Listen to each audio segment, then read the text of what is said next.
Hello, everybody. Welcome back to my platform page, channel, whatever you're following me on. Always good to have you with us. We're going over my book, The 90-Day No Talk Experiment. We are on day 46. This is an exciting day for me because it melds two of my happinesses, right? So I get the honor and privilege of preaching, but I also get the honor and privilege of talking about relationships because they kind of mesh together in this particular excerpt. So if you have your Bibles, grab them. We want to just jump into a little bit of scripture. I'm only going to give you two scriptures and then I'm going to expound on those two.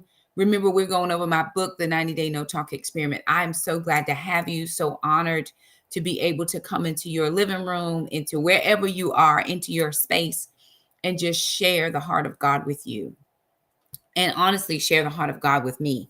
I think a lot of people feel like just because you're the pastor or you're the ministry person, that you don't struggle. I was just reading a post about a friend of mine who's also in ministry, how she was discouraged this morning. And I think most people don't believe that we get discouraged. We do get discouraged, but we just keep pressing through, right? Because there's a higher calling on us to show the people what it means to trust the Lord. Not that we get to manage other people, but my life is on preview. People get to have an opinion on what I'm doing and what I'm not doing. Not that I really care, but in certain instances, you do care because you want to be such a great witness for the Lord. That's at least that's my heart, is to be a great witness for the Lord. Am I perfect? Of course not. But do I wish to be a great witness for God? Yes, I do. I was telling somebody the other day, I was having a conversation with someone. I was saying the witness, right? I can't lose the witness. And the Lord quickly prompted my brain. He said, Shakim, it's not the witness, it's your witness, right? So this is a very serious lifestyle for me. Like, I want to truly honor the Lord with my living. I want to honor the Lord in my giving. I want to honor the Lord in my behavior. I want to honor the Lord with my character. I want to honor the Lord with my words. I want to honor the Lord in every area of my life. And that can be a challenge at times because you find yourself not able to do what everybody else is able to do. And not that we want to do what the world is doing, don't get it twisted, but you live under such a microscopic magnifying glass. People are looking for even the most finite detail that you have missed or a hoop you didn't jump through, and they have such a quick attack about your life. And so I love being a part of the fivefold ministry gifting, but there are moments when there's not anybody that I can talk to or not anybody at hand, right, that I can get my hands on immediately. I do have a network of friends that are pastors that understand what I'm going through, but it can be extremely challenging at times. However, today is not one of those days. I am working through a little bit of sickness. So pray for me in Jesus' name. I believe the Lord. I believe he is in the healing business. I believe that my body is healed and whole in Jesus' name. Hey, Miss Ollie, good to see you. And I am excited to be with you tonight. So tonight is day 46, y'all. By tomorrow, we will have made it halfway. And I keep asking the Lord, God, am I going to be done with this? And he's like, well, just keep slow and steady, Shakima, right? Slow and steady. We had a wedding yesterday, and we actually had to be out of town. It was far. And so we were at a wedding. We left early yesterday morning. We got back this afternoon. And so we just had a lot happening.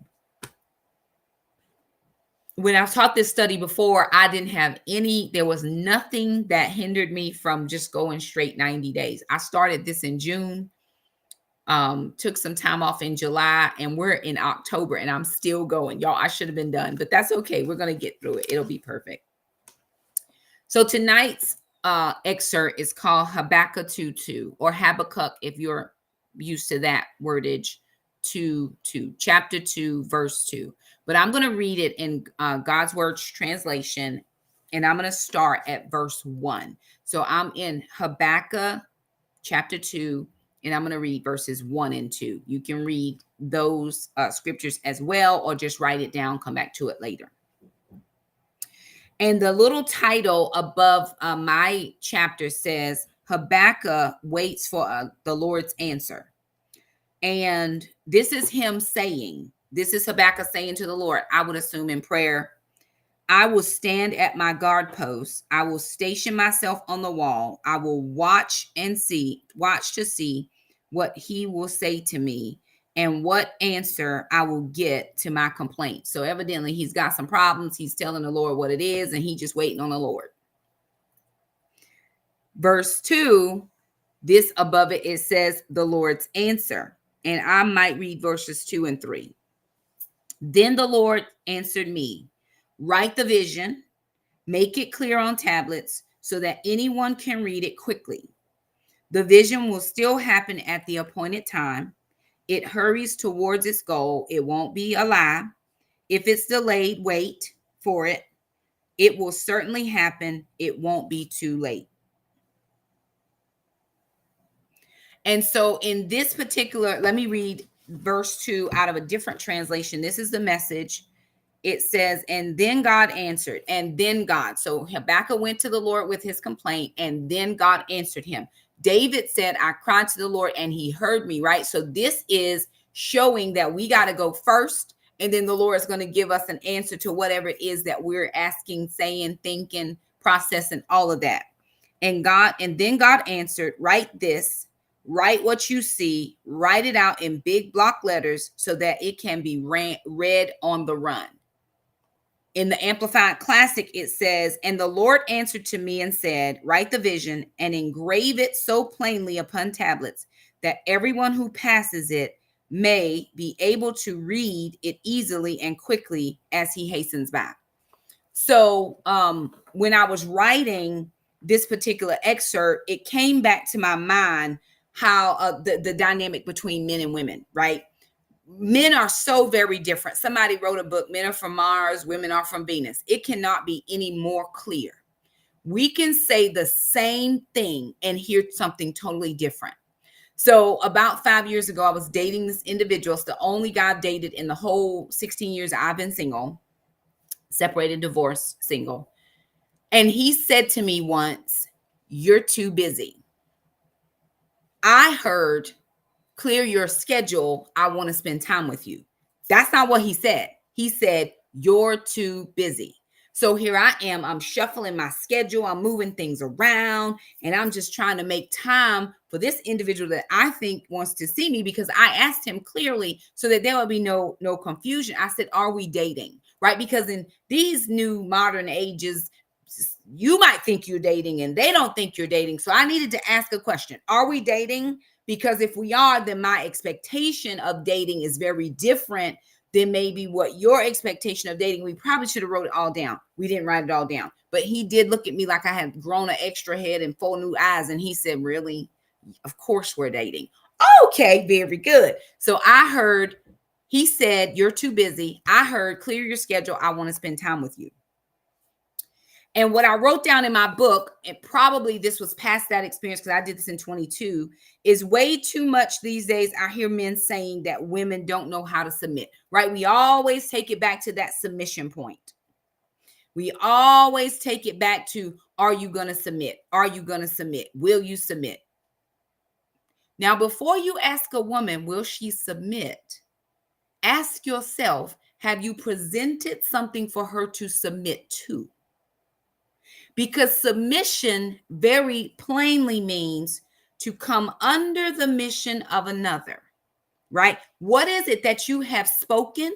What is it that you have casted? What is it that you have had her to imagine in her mind that you want her to submit to? And I would say the correct assessment is not that she won't submit, but she doesn't know what she's submitting to. It's almost like we got to have the blind leading the blind. Well, listen, let me tell you something. The Lord did not intend for me to be blind. He made these glasses here. These are called corrective lenses. And whenever my vision is off, I can put on these corrective lenses that are my exact prescription. Do you like it better at 1 or 2? 2 or 3? right? They took me through that whole test to make sure that I would be able to see clearly. And here's the thing, when you're going through the test, it still look fuzzy. You're like, wait a minute. And I'm leaning into the thing and I'm like, can you show me that one more time? Because it still looks crazy. But when they put the two things together, because cover the left, cover the right, you notice that your vision is very clear. So what I'm asking the brothers out here is, have you clearly casted the vision for this person you want to submit? Because I'm not out here just doing anything and everything with everybody. You understand? Not everybody is your person. Not everybody is your man. Not everybody is your woman. And not everybody should be connected to the thing that God gave you to be connected to. When I go back and I think about that gentleman, and it's not that I would have wanted him to submit to my vision, but he didn't want to have anything to do with it. Nothing. I mean, I'm clearly a minister of the gospel of Jesus Christ. You're clearly my boo. And we clearly can't come to an agreement. Hey, Miss Sue, we can't come to agreement on what I'm doing because you're not in agreement with me, but you don't have anything going on. So I'm just supposed to stop what I'm doing and align with you. But what am I aligning to exactly? Because God clearly gave me this vision for sure. And I'm doing this. Are you in agreement? Are you in disagreement? Do you not have any opinion, but you want me to follow you? Exactly what are you doing? Because I need to see if that lines up with what I'm doing. Because if I know I have a calling from the Lord, but I'm trying to submit to your vision, where does my calling fall in that? I met, and let me just use that very loosely, because I've done some online dating in the past, and I met an individual, absolutely phenomenal man of God, absolutely phenomenal, in my opinion, in my humblest of opinions. We didn't actually meet, but we were communicating via phone. We started online, then we exchanged numbers, we were communicating. We were doing video chats, because listen, I need to see you. I just want to see you. That's all I'm saying. Just come on over and let me put eyes, right? Because we lived far apart. And I can see myself just getting up underneath what this man's going on. He had a lot going for him. He had some businesses happening. Things were just popping off for him. And I'm like, oh, okay, sure. I could definitely connect to this. But then he found out I was a pastor. And he said, I don't believe in women pastors. Where I fellowship, we don't believe in women pastors. In that moment, because I liked him, I thought he was a nice person. I was like, okay, maybe I don't have to have a title. Maybe I could just remove the title, still do my teaching. Maybe it won't cause too many conflicts and all the things. But in the back of my mind, I knew it was always going to be contention, because you don't believe in what I'm doing. And because you don't believe in what I'm doing and I got to put my stuff to the side, it's going to be a challenge for me to fully put effort into what you're doing. Could I have done it? Sure. But I would have been dying inside. You understand? So if I'm not going to preach, what is it that you want me to do? What is it that we can do together as a couple, as a Mr. and Mrs., as a him and her? What can we do together that I can agree on? If you don't want me to preach, because this is clearly who I am. And, so that becomes the conundrum, or the butting of heads between a man and a woman, especially one who doesn't have the ability to cast vision. Do you know men like that have zero ability to cast vision? I do. I know them. I'm related to some of them. I was married to one of them. I know those people. You got all these things in your head and they live in rent free, but you don't know how to take them out of your head, put them on paper, and then present it to somebody. The word clearly said you got to write it big enough. You have to scream out this vision. You got to write it big enough, because the people who going to see it, we already running. We already on the journey. We already moving towards wherever it is that we're going. We just want to be able to scan your stuff real quick and keep on going. Like, oh yeah, I can get on with that. I'm about to be helping, but I'm going. I think in my mind like billboard. When I go down the highway and I'm driving, my eye is always drawn to a billboard, even if the billboard is blank, because you expect something to be there. It's either going to lead me to a destination. If you want to get gas, stop at exit 439. you'll see the loves or you'll see sheets or whatever the case is. Or it's a message. Y'all don't forget to serve Jesus. It's something on that billboard. Because I'm driving so quickly, I don't have time to stop, pull along the side of the road. I don't have time for all of that. I'm not pulling along the side of the road. I'm going 70 miles an hour. But this thing is so big that I even see it before I get to it and pass it. And because that is how it is, then I already know what it says, or my mind is already shifted to that message. And here I am, I'm going to grab onto it because I know I need gas. And if Buc-ee's is close and I can get my gas at Buc-ee's, I'm about to get off this exit right quick. Because at Buc-ee's, I can get gas, I can get brisket, I can get dessert, I can get coffee, and it's going to be clean bathrooms. I mean, thank you. Thank you so much. God bless you. All that is what I'm doing, right? So would you go somewhere unawares of your destination? Would you actually get in a car with somebody that you didn't know? First of all, you didn't know them and you didn't know where they were taking you. Because that's what uncasted vision is like. It's like, get in this car and let's just drive willy-nilly. And most times they don't have a full tank of gas and they have absolutely no idea where they're going. And you want me to waste time, effort, energy, and probably my money to fill up your gas tank and you don't know where you're going? Now, it's very different if the Lord gives you a destination, because here's what I need you to do. If God has given you something clearly that you need to do, and I'm going to get in this car without knowing, while we're on our way, I need you to present to me where we're going. Who's going to be there? What we're going to do when we get there? How's this all going to look? Am I dressed appropriate? Did I capture the moment? All of those types of things are important. Y'all, excuse me 1 second. Bubba Jackson, will you turn that heater off, honey? I apologize, y'all. I'm still just trying to get better. I'm trying to get better, right? I think knowing me, especially this me at this part, at this stage in my life, like I'm not going anywhere with anybody that doesn't have a clear vision for where we're going, because I have questions. My brain thinks in the big picture. I can also see little details. So you're going to have to present this well enough to me that I can fill in those little details. That's what I need you to do. Okay? Having no vision, not being able to cast a vision, I would say that's a correct assessment, but would then ask if the man presented anything to submit, right? Think about this. Would you go anywhere? Don't bring Abraham into this, right? Don't do that. I'm fully aware that he had no clue where he was going when God told him to get up and go. But I submit to you, he knew the one that was sending. Abraham had zero clue about where the Lord was taking him. He gave him a very clear direction. Get up, pack up your immediate family, leave everybody else behind. Got into some trouble because he took Lot with him. You're not being obedient. I gave you specific instructions. Even God gave specific instructions. He did not give the final destination, but he gave specific instructions. Just take your household. Leave everybody that's not your wife, your children, your servants, your farm workers, all the people that's attached to you in this immediate nest. Leave everybody else behind. And I am going to clearly show you where I'm taking you. Right? So I get that. He knew the one sending him. And a lot of times when we get into these new relationships and we want the relationship to relation, okay, from day one, we want to act like we've been in love from day one. Can I tell you, I've liked people, but I am so far from love right now. I am so far from that. The Lord did not tell me to love anybody at this moment.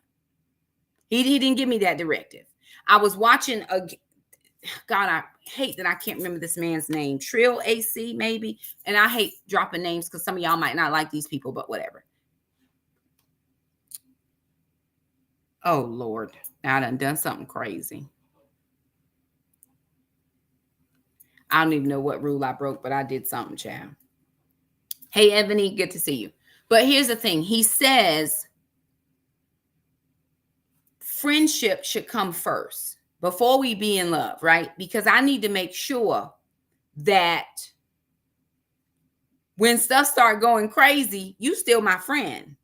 We got to remove that love portion. So here we are telling people they're in love and you just supposedly blindly follow me. No, I'm trying to see how you lead me in this friendship stage.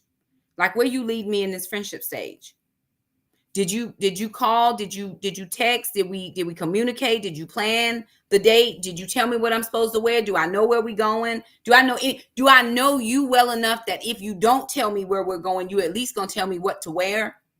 So I won't be somewhere inappropriate. You understand what I'm saying? Do I need tennis shoes or do I need stilettos? Can I get something here?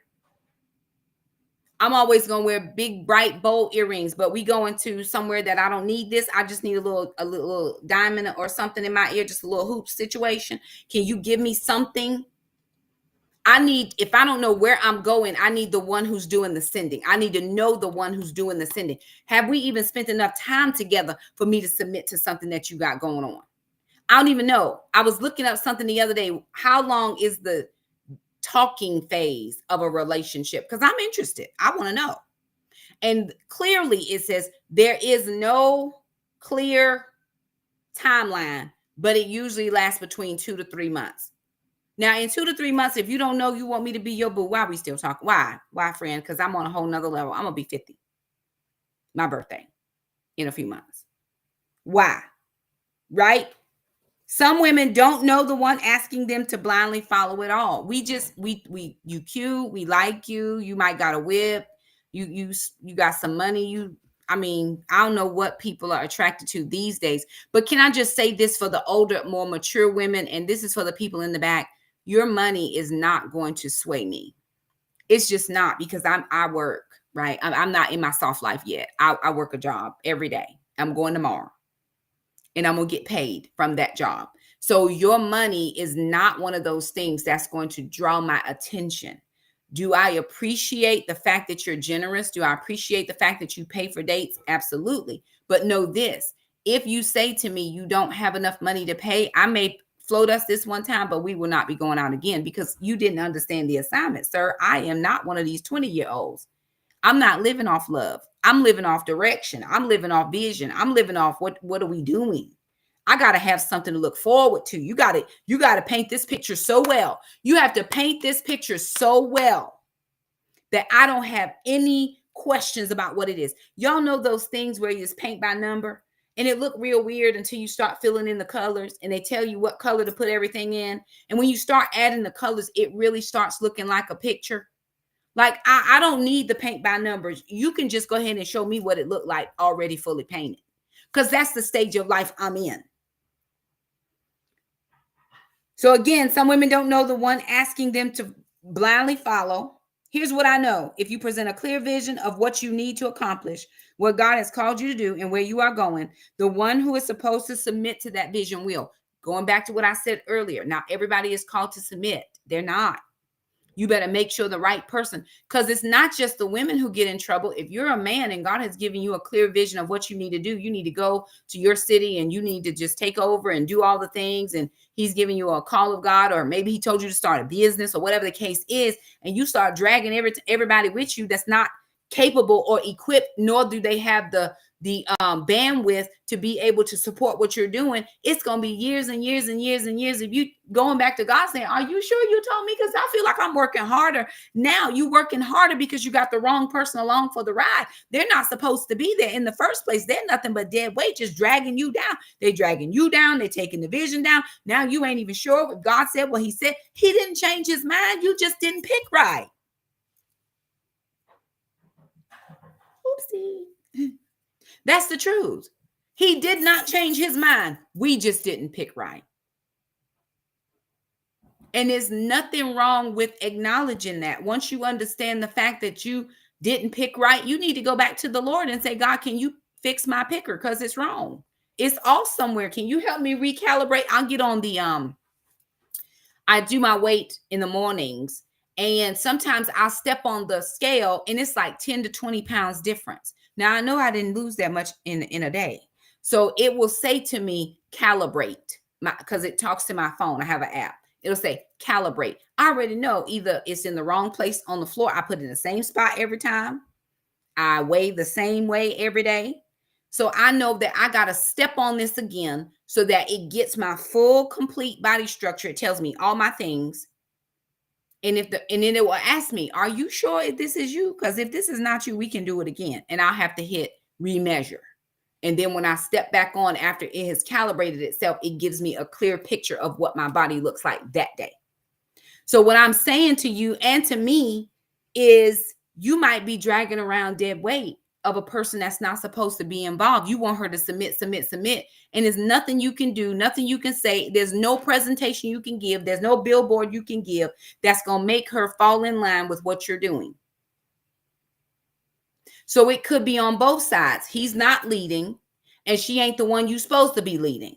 Does that make sense? Okay, very good. So here's what I want to do. I want to normalize having a shareable plan that someone can clearly see and grab onto. How about that? And I'm not saying that has to be on date one, because some people would say you share too much too soon. I get that. Let's build though. But in the building stage, here's Shakima by the Holy Ghost. We got to talk a lot, every day. I want to know, because one of these days of talking a lot, I'm either going to say I'm locked in or I'm getting out. Because clearly what you got going on is not anything I'm trying to get attached to. A lot. So we're going to normalize having a shareable plan that someone can clearly see and grab onto. For the ministry, this is what I have done in the past. For the ministry, in December, I sit back. I have something called Dream Week where the ladies and I, we dream. We just talk about everything we did the year before, and then we strategize for the next year. I get to make all the decisions. However, I do hear their opinions, right? They've been with me all year long. They are able to tell me things that they love, things that we need to adjust, that type of thing. But I write it down, and I have a full vision of what we're doing for the next 12 months. And then I submit that to my accountability so they can go back and check me. You better check me to make sure that I am keeping up with these goals. Well, it's just ministry. You don't need to do all that. Yes, you do. I ask people this. Hear me now, because some of y'all have gotten married to these people that don't submit and these people that you ain't leading. Do you have a plan for your marriage? What's the plan for your marriage? Why we get married? Just a bump and grind? Child, please listen. Let me tell you. That get old real quick. I pray that it don't, but it do. Sometimes we just there. We put you on the clock, 5 minutes, please. Or keep it to a minimum because I'm tired. What's your plan for your marriage? Have you mapped out all the things that concern your marriage? That's finances, there's kids, there's intimacy, there's work, life balance, there's family, there's their family, there's holidays, there's outings, there's spending, there's vacation, all that. Have you mapped all that? Well, we don't need to do all that. We just in love. You better get in on the same page. Love will always we hope is there, but you better get on the same page before you start saying I do. Because once you say I do, it's going to be real hard to say I don't. And when they start sharing with you after the fact, you're not going to want to be all in. Well, you already signed up for this. I take offense with those who don't understand covenantal commitment. Covenant is so very different than we just go together. No, we have said, but for God, man, and everybody else, I was at a wedding yesterday and they said, if anyone could show just cause why this man and this woman should not be together, let them speak now, forever hold their peace. And I don't know about you, but every time I hear that in a ceremony, I'm biting my fingers because I know clearly my ex-husband told me he had a dream that I was getting married and he came and stopped my wedding. Now, hold on, buddy. You remarried. How you going to come and stop my wedding in your dream? Can you just put me out your dream? Like, why am I even there? You already doing something different. Don't come messing up my stuff, even if it's in dream form. Leave me alone. Why are you bothering me? But covenant is so very different. That's not easily broken. That's not easy to get out of. We said in good and bad and rich and poor and sick and health till death do us part. We said all of that. And did we just say it so that we could get to the honeymoon part? because the honeymoon part is going to come. We going to all get there. The couple last night, they were supposed to go for another 30 minutes or so in the wedding outline. Child, they was ready to go. They told the DJ, can you play our last song? Because we out of here. And we were so thankful because we was tired too. We was like, Lord, can we just be done? But do you have a plan for your family? Do you have a plan for your children? How we raising them? Well, I'm serving the Lord and I'm not. Well, what we doing? I want to take the kids to church. You don't want to take them. Well, see, now we got this confusion. Well, I have a plan for my family. And when I hear men, specifically men, talk about the plans that they have for their family, that excites me. That meant you gave ear, you gave time, you leaned in to hear the Lord and ask for direction for your family. And then you took time to write it down.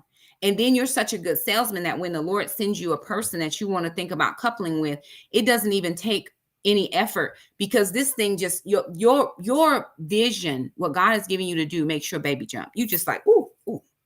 You can't talk about Daughters of Grace and Titus 2 Women without me getting excited. Those are my girls.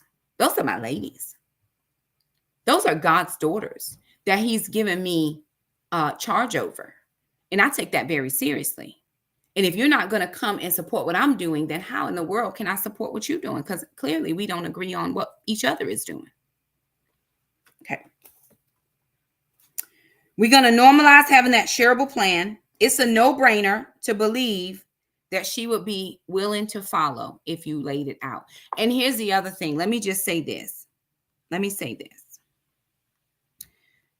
Once you lay out a plan, if that person is not willing to submit to that, then aren't you glad that you know this up front going into it, so you don't have to waste time, effort, and energy? I am a career development coordinator, which means I help my 8th graders transition from middle school to high school. I help make that smooth transition for them. And the reason we started doing that in middle school is because we had so many high school seniors that didn't know what they wanted to be when they graduated. And we had so many people in college that were on their 2nd, 3rd, 4th major because they had no clear plan. They did not have a plan at all. I do something called the academic career plan or the career development plan. You're going to do this, fine. Then in order for you to do this, we got to take this class, these classes, and all. So I planned this out. And I told my 8th graders, I said, we're going to be working on this starting in November. Well, we actually started in October. I said, we'll work on this from October till February. Your registration will come in March, and you will have all of your classes planned out for the 4 years you're in high school. And their eyes get this big around because they can't clearly see even past doing it before school is out. And I'm like, y'all, once you get there, you can't plan it. You have to plan now based on where you think you're going to go. And I help them do all their assessments and all the things. You can't wait till you get there to start planning out your life. How? When? Why? Because I'm already here now. I said, but here's the thing that you don't understand. Plans can shift. The Lord can give clearer vision. He can give you a vision, and then he can give you further details on what you should be doing as a part of that vision. So it doesn't mean you can't adjust, you can't change. People change, things change. You're going to be a nurse, and every time they bring out the supplies to draw blood, you pass out. Clearly, nursing is not for you. Let's do something different. You want to be in medical? Okay, good. We could go to this medical. This is medical. Ultrasound technician is medical. You could do x-ray technician. That's medical. You could do medical bill. You could do all kinds of stuff, but not this, right? So there can be a shift in that, but you got to start with a plan. Consider this. Does an architect begin a building project without a blueprint? Of course not.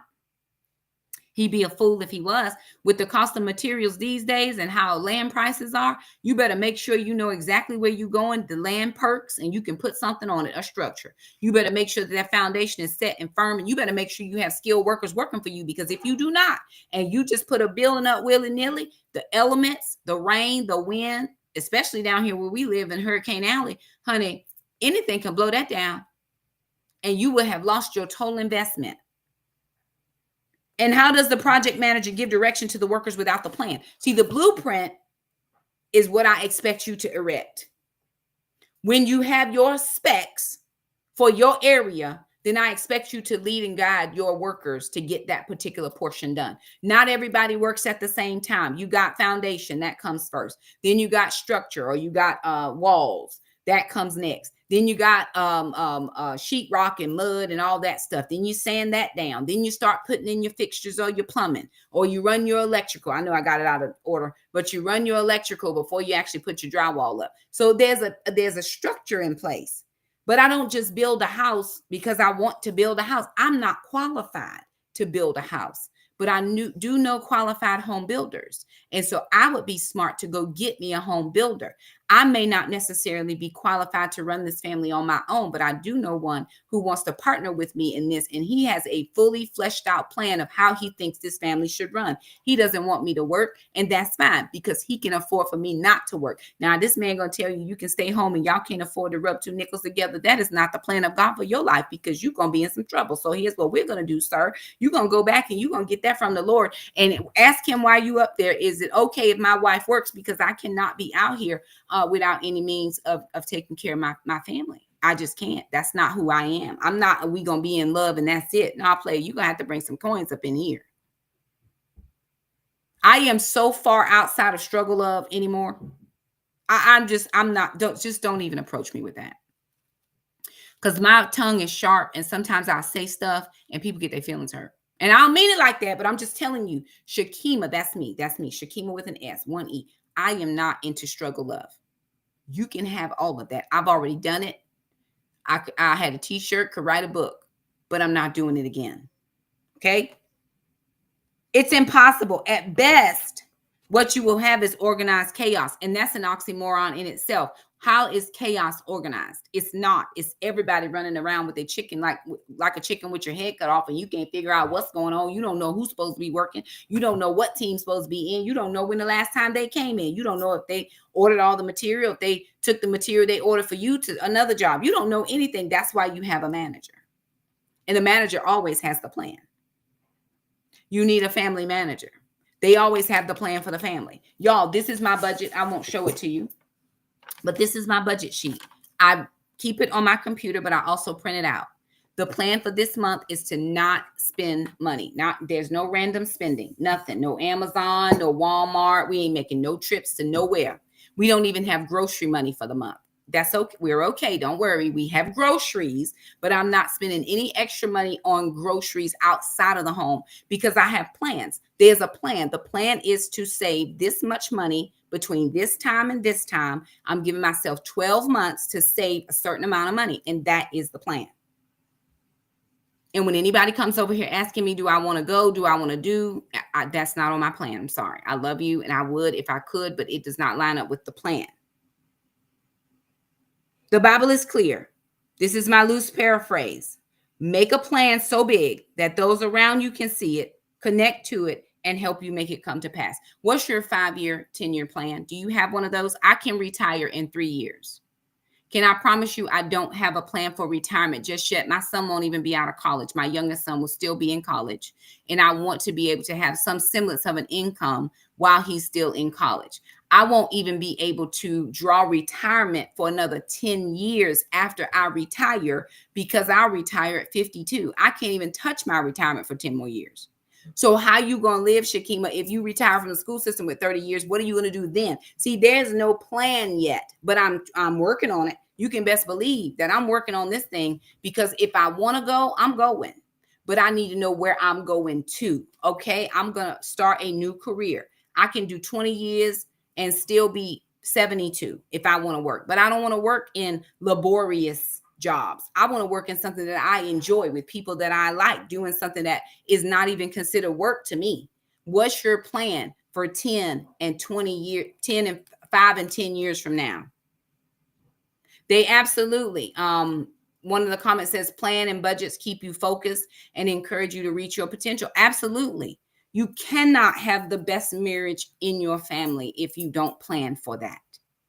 Because let me say this, intimacy will fade. Sometimes it's just a matter of checking off the checkbox. They ain't always romantic. Y'all don't always smell good. It's just what it is. We've been in the yard all day, 5 minutes. Okay. Just to check off the box. I want to be in love forever. but maybe I won't. I'm going to love you, but maybe I've fallen out. So that intimacy piece can't be the driving force of your marriage.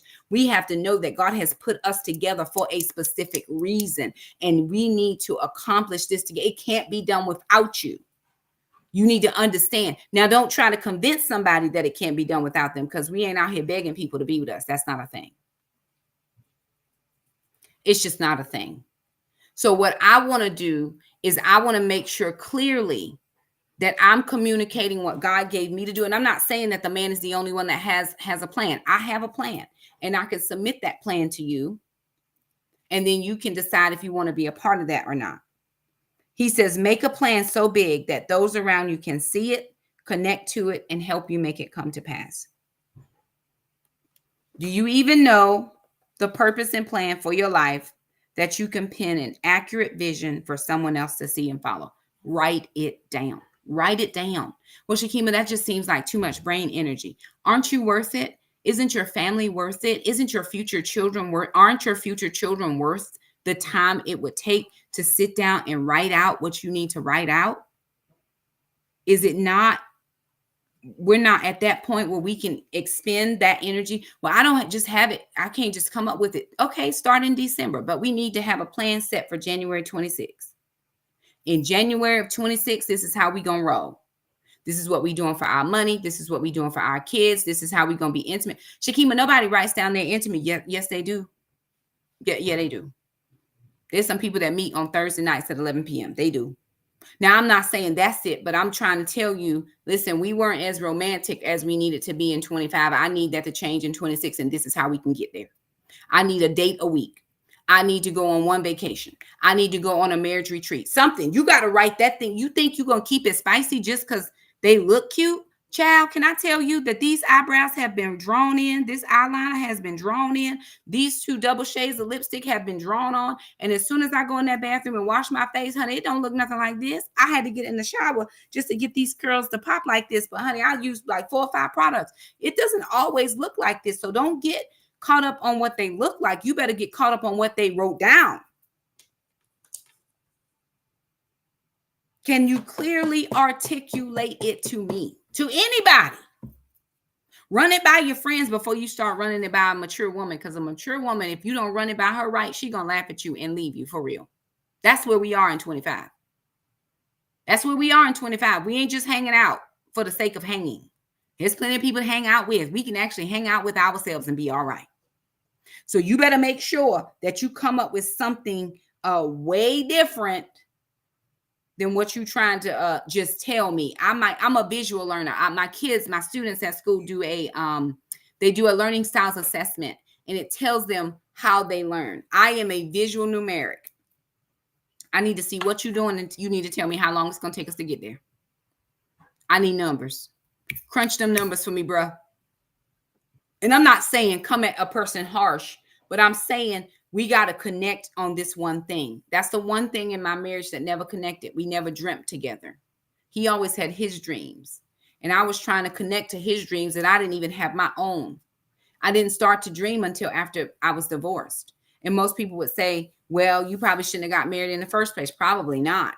But I'm thankful that the Lord has allowed me to dream now. And I'm thankful that I've written it down well enough that I can communicate it to somebody so that they can understand whether they want to be a part of it or not. Nobody has time to waste, effort to waste, energy to waste, and money to waste. We don't have any of that. And you shouldn't have to.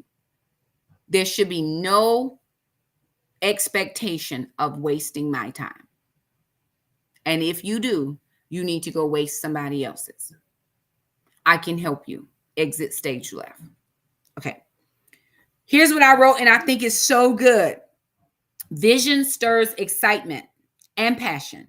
When that person says to you, babe, they take you to an open field and they say, babe, listen, I see us building a 5-bedroom, 7-bathroom house, and we're going to have a 3-car garage. You don't see nothing on the land. They haven't even started digging the foundation, but they have put that picture in your head. You know where you're going to put the bed. You know where the kitchen going to be. You know how you want it. all the things. And what happens as the house begins to be erected? They bring you in several times and say, okay, this is where we are so far. Is there anything you want to tweak? Let's look at this blueprint again, because maybe you like, yeah, I don't think I want the pantry there. I just want a whole open floor plan. I know we talked about putting a wall here, but if we don't put a wall here, is that going to hurt anything? Is it going to be load bearing without this wall? Because I really want an open concept. I want to be able to look out at the lake and see all the stuff. Yeah. So you can readjust and improve on the plan, but you do not start any project without the plan.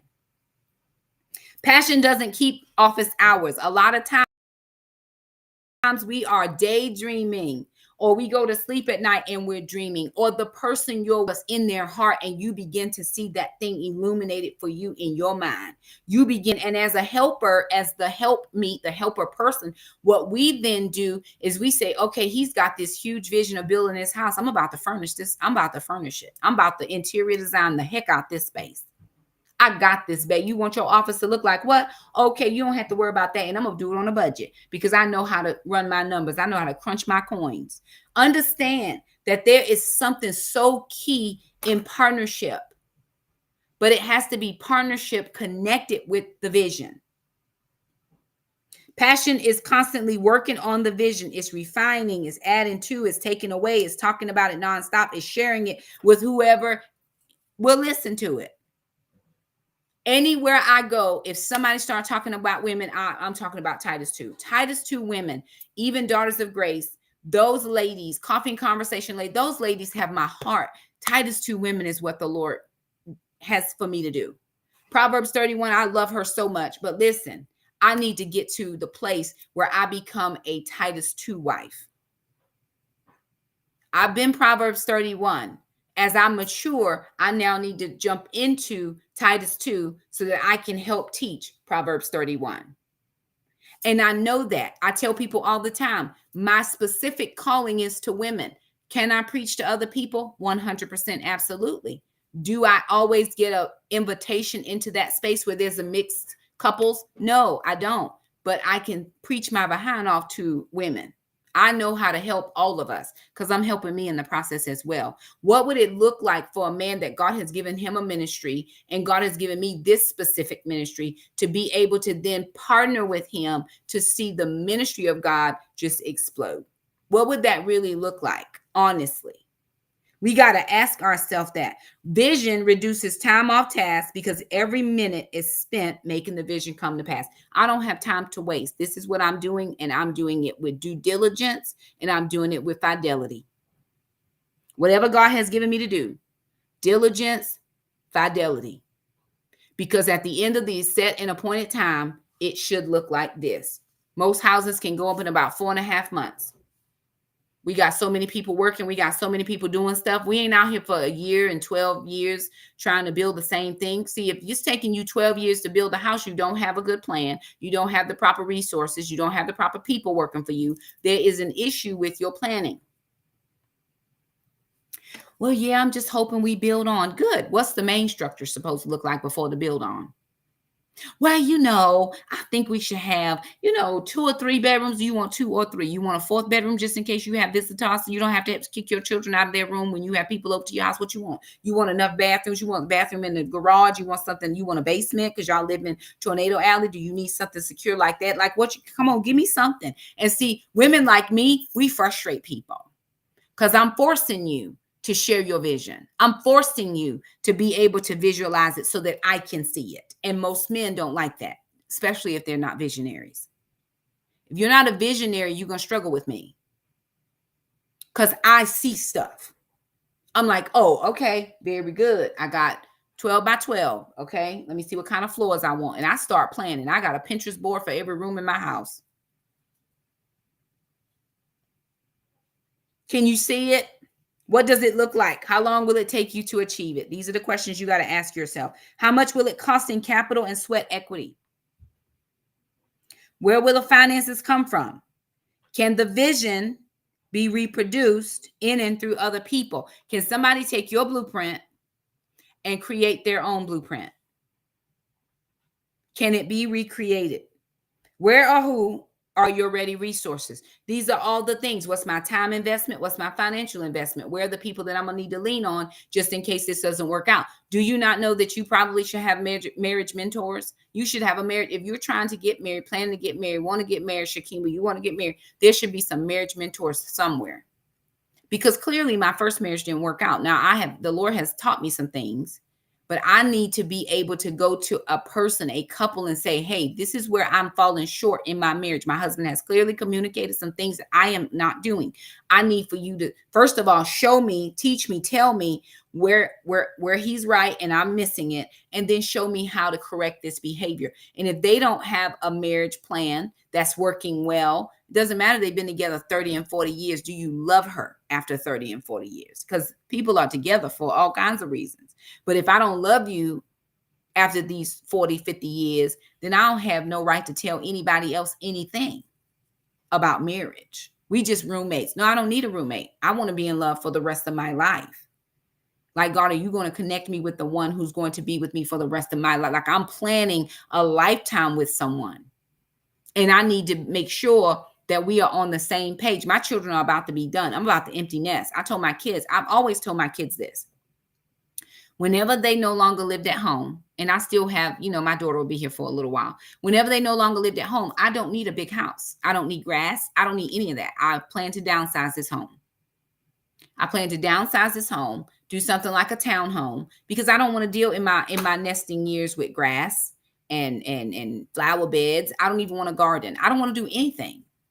I just want to be able to come and go as I please. I want to make sure that my property is well taken care of in case I need to be gone for several weeks at a time. There's a HOA or there's a gated community, something. Somebody's looking out for my best interests in my place. That's what I want.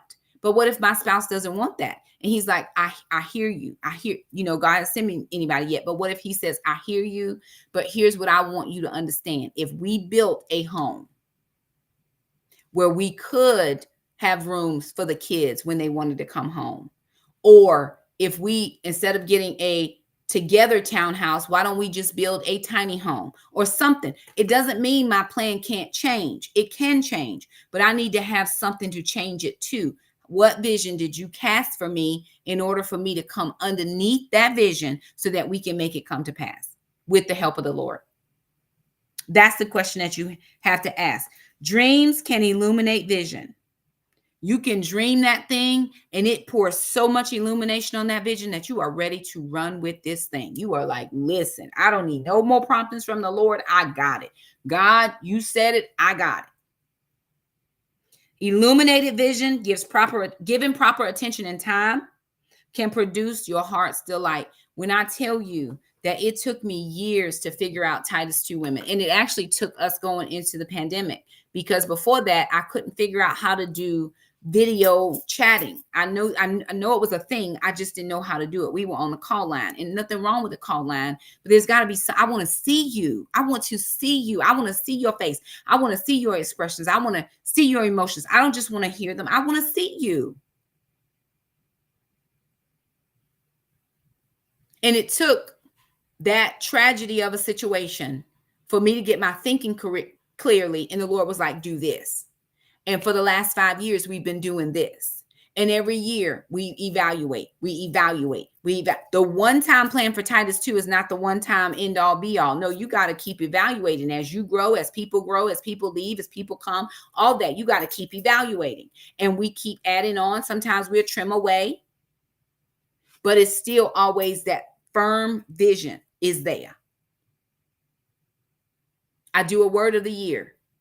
I always come back to that word of the year. Why? Because I need people to be able to see or hear or refresh my memory when I forget. I'm sitting here. I have a vanity mirror that has lights, and on my mirror, I have 3 Post-it notes of my top 5 things that I want to do.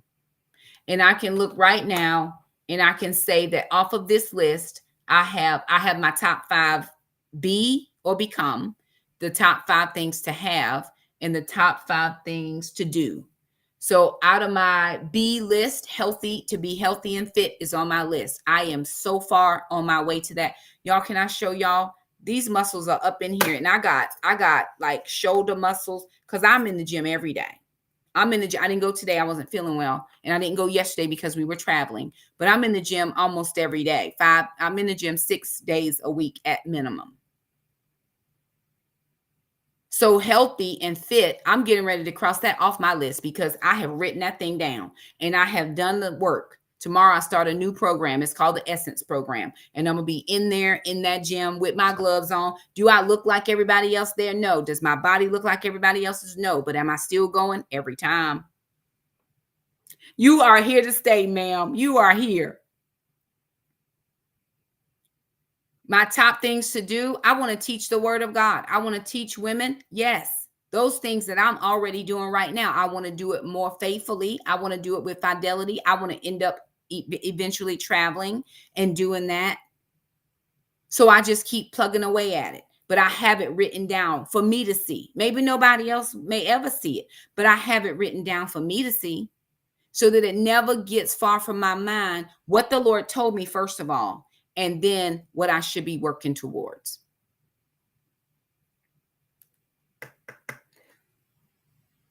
Vision, dreams can illuminate vision. Illuminated vision, given proper time and attention, can produce your heart's delight. Grab onto it, make it plain to others, and see it come to pass. Grab onto it, make it plain to other people, and then see it come to pass. We talk about I'm manifesting. Well, nobody manifests anything. The Holy Spirit allows things to come into manifestation. We can pray, we can expect the Lord to move, but we don't manifest. I don't have a problem with the manifest blessing or the manifest presence of the Lord. I have a problem when people say, I'm over here manifesting. You have no power, no ability or anything to be manifesting anything. Go sit, manifest a seat, sit down. But as I invite the Lord into this space, as I invite the Lord into what I believe he's already telling me to clearly do, then I'm going to put this thing into place. Then as I put this thing into a written vision, it should, as I work on the vision, it should eventually manifest itself into what God said. You can manifest all you want. I just don't believe in it. I believe that his manifest presence in my life will produce. That's what I believe. So before I leave, just as I do every single night, I want to ask you, do you know him? See, we talk so much stuff. We just listen to everybody. I don't listen to everybody anymore. I never did really.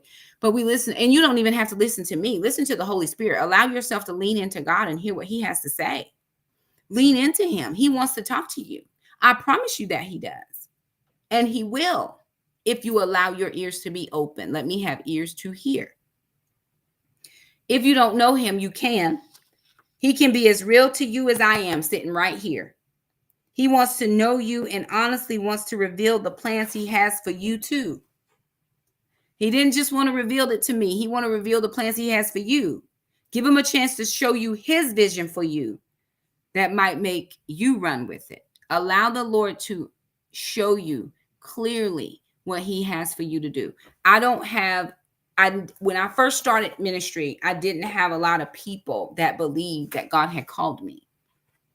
But I had to believe that God has called me. And as I continued to believe it and wrote things down and heard the voice of the Lord, and I just kept moving. And people say to me now, oh my gosh, Shakima, someone said to me yesterday, it was a friend of mine, I stayed with her when we went to the wedding. She looked at me as clearly as I'm looking at you. And she said to me, do you not know that you're a miracle? And I said to her, wasn't trying to cut her off. I said, but most people don't know that and they'll never find it out. Because everybody has their set mind about who I am and what I am based on what I did and what I was. They could never imagine the Lord using somebody like me. David sent Uriah to the front lines after he had done slipped and dipped with his wife and got her impregnated. And told the people, move back now. Y'all make sure he don't need to come back. And God can't use me. I didn't do any of that. And God can't use me. Yes, he can. Yes, my life is a miracle. I am a living, walking, breathing miracle. She said, Shakima, you should have been strung out somewhere. You should have had all these many kids by these many baby daddies. And it is the truth. It is the statistic. My children should have children. My son should have babies by 3 and 4 different women by now. Not so. Not so. It shall not come nigh this dwelling place, because I have told the Lord, as for me and my house, we will serve the Lord. And I told my children, if I had to look at here now, this is the vision for us. Get it together. Either jump onto the vision or jump somewhere else. But here, this is what we're doing. And that's not always easy, because not everybody believes in you, but I believe in me, and God believes in me. And so I want you to start believing in you, but I want you to believe. I want you to dream. I want you to see things that you just clearly have not been able to see before. Write it down. It doesn't have to make all the sense in the world. It doesn't have to give you all the steps, but just ask the Lord, what is it that you want from me? What is it that you have for me? And he'll start talking to you. You guys do a favor, like the video, share, subscribe, follow, do all the things on whatever platform you're following me on. I appreciate you so much. Tomorrow night, because I will be back tomorrow night, is going to be day 45.